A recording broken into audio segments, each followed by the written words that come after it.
Your words can either water your healing or poison it.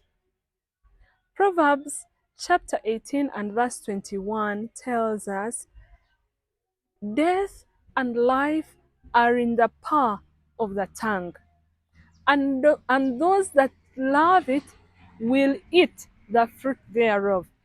They will eat the fruit that the tongue produces.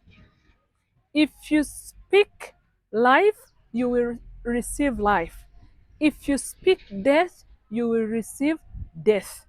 So don't confess the enemy's report. Don't say, I am finished. Don't say, this disease will kill me. Don't say things like this. All this build the enemy's wall and prevent your healing. Rather, speak what the word of God says about you. Say, I am strong. Say, I am healed. Say, Jesus paid for my health. Like, speak this daily. Let them become part and parcel of you. As you speak more and more, it will become reality to you. Get a verse that you love, a verse that speaks to you, a verse that speaks about healing or the situation that you're in, and confess it daily. God's word on our lips is power itself.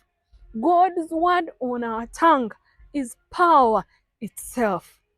Speak it, believe it, and see it work for you. God hears every word, so choose those that agree with His promises and see the word of God work in your life. He loves you and He wants to help you. God bless you. Bye bye.